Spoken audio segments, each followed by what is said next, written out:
మీరు పని చేయండి, రాష్ట్రం అంతా తిరగండి. పట్టాభి కూడా బాగా యాక్టివ్గా ఉన్నాడు.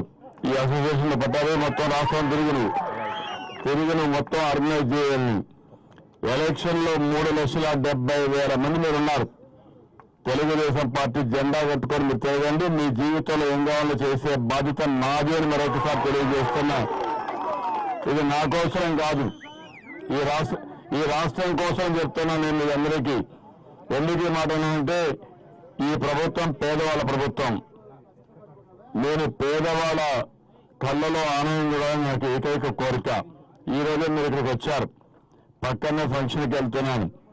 ఆ రోజు పెద్ద కొడుకుగా ఉంటానని చెప్పి ఈ రోజు 2,000 రూపాయలు, 200 రూపాయల నుంచి 2,000 రూపాయలు చేసి 54 లక్షల మందికి పింఛన్లు ఇస్తున్న ఈ చరిత్ర ఇది. దేశంలో ఎక్కడా ఇవ్వడం లేదు. పేదవాడు డాక్టర్ మహిళలుంటే అలాంటి వారికి 10,000 రూపాయల చొప్పున వాళ్ళకు డబ్బులు ఇచ్చాను. నేను ఒకటే చెప్తాను, మీరందరూ ఆటో డ్రైవర్లంతా కూడా పేదవాళ్ళు ఉన్నారు, జీవనోపాధి కోసం వచ్చారు. తప్పకుండా రాబోయే రోజుల్లో మీ వెహికల్స్ అన్నీ కూడా ఎలక్ట్రికల్ వెహికల్స్ అయిపోతాయి. ఫ్యూయల్ కూడా కాస్ట్ బాగా తగ్గిపోతుంది. అవసరమైతే అక్కడ ఇన్సెంటివ్స్ ఇస్తాను. రెండోది ట్యాక్సేషన్ ఉండదు. మీ వెహికల్ కూడా స్మూత్ గా కూడా ఉంటుంది. ఎక్కడ నడపాలని ఎలక్ట్రికల్ వెహికల్ అయితే ఈ కూడా బాధలుండే రోడ్లు బాగుంటే శుభ్రంగా మీరు రైడ్ చేసే పరిస్థితి వస్తుంది. మిమ్మల్ని ఏ విధంగా చేయాలని అవన్నీ నేను చేస్తాను. నేను మిమ్మల్ని అందరినీ అడిగేది ఒకటే, ఈ రోజు మీరు ఎందుకు అడిగింది కాదు, నేను ఒకసారి చూసిన తర్వాత నేను ఆలోచించాను. ఎట్టి పరిస్థితుల్లో మీకు అండగా ఉండాలనే ఉద్దేశంతోనే 180 కోట్ల రూపాయలు నష్టం వస్తుందని చెప్పినా కూడా ఒకటి చెప్పాను, ఎంతైనా పర్వాలేదు, నేను ఈ ఆటో డ్రైవర్ని, ఆటో మేనేజ్మెంట్ చేసే మిమ్మల్ని, ట్రాక్టర్లు, టైలర్స్ ని మొత్తం రద్దు చేయాలని రద్దు చేశాను. డబ్బులు అనేక మార్గాల్లో సంపాదిస్తాం, కానీ పేదవాళ్ళకు అండగా ఉండాలి. మీ ఆదాయాన్ని పెంచే మార్గం ఆలోచిస్తాను. మీకు ఎవ్వరికి ఇబ్బంది లేకుండా చేస్తాను.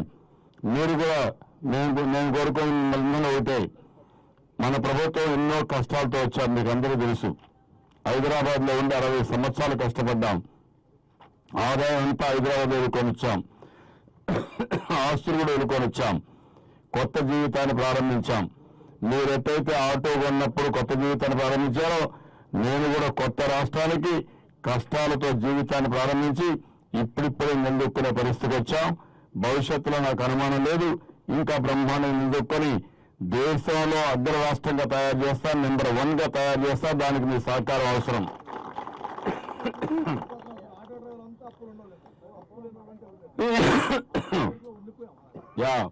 అందుకని ఏమంటానంటే, అప్పుల్లో ఉన్నారు, మీరు అసోసియేషన్ పెట్టుకోండి.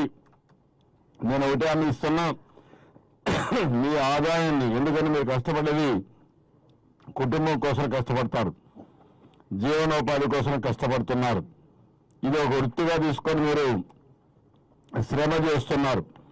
అందుకే నేను కూడా ఆలోచించేది, మిమ్మల్ని అందరినీ ఆదుకోవడానికి నేను అన్ని ప్రయత్నాలు చేస్తాను.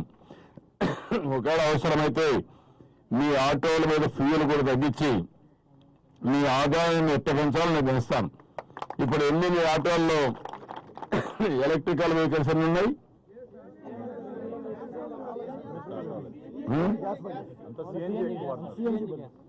గ్యాస్తో ఉన్నాయి.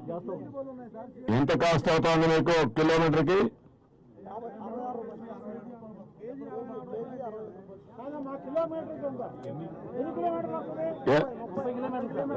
సిఎన్జి ఎన్ని ఉన్నాయి మీది?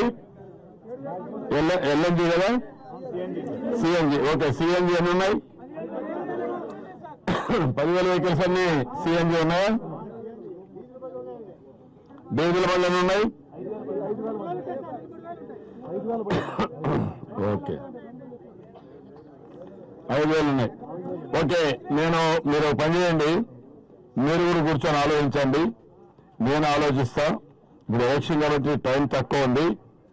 మీ ఖర్చులు తగ్గించి, ఫ్యూయల్ ఖర్చు తగ్గించి మీ ఆదాయాన్ని పెంచే మార్గాలు ఎన్ని ఉన్నాయో అన్ని నేను ఆలోచించి మీకు న్యాయం చేపిస్తా. Third party insurance central government బాగా సెంట్రల్ గవర్నమెంట్ ఇంతకుముందు 2,500 ఉండేది 7,500 చేశారు సార్. 7,500 రూపాయలు చేశారు. అది దాని మీద కొద్దిగా అంటే వీళ్ళు అందరూ ఇండివిజువల్ గా కడుతున్నారు సార్. అదే కాకుండా వీళ్ళందరినీ ఒక యూనిట్ గా చేసి ఒక ఇన్సూరెన్స్ కంపెనీతో మనం మాట్లాడితే ఇన్సూరెన్స్ కంపెనీ వాడు మనకు తగ్గించేస్తారు. మీరు పని చేయండి, వినండి మా వినండి, మీరు మీరు ఒక పని చేయండి, పట్టాలు చెప్తాను. మీరందరూ కలిసి ఒక యూనియన్ పెట్టుకొని ఆ యూనియన్ ద్వారా ఇన్సూరెన్స్ కడదాం, అన్నిటి కలిపి కంబైన్డ్ కట్టేద్దాం. దానికి ఏం చేయాలని వర్కౌట్ చేయమంటే ఒక పాలసీ కింద, ఆ పాలసీ కింద వర్కౌట్ చేస్తే గవర్నమెంట్ ఏం చేయాలో మీరు ఏం చేయాలో వర్కౌట్ చేసి మీకు న్యాయం చేపిస్తే అక్కడ ఖర్చు తగ్గించడానికి అవి కూడా చేపిస్తాను. మేము పట్టాలని చెప్పి మీరు పని చేయండి. ఇక్కడ ఉండే ఆటో డ్రైవర్స్ అందరూ రాజధానిలో, రాష్ట్రంలో ఉండే అన్ని ఆటో డ్రైవర్స్ తో మాట్లాడుకొని మీ యూనియన్ 95% మీరు ఎస్టాబ్లిష్ చేయండి. ఎస్టాబ్లిష్ చేసిన తర్వాత మీ సమస్యలు నాకు లిస్ట్ అవుట్ చేసేవండి. ఏ విధంగా కంటిన్యూగా మీ ఆదాయాన్ని పెంచాలి, ఎందుకంటే 3,70,000 మంది దీనిపైన ఆధారపడుతున్నారు.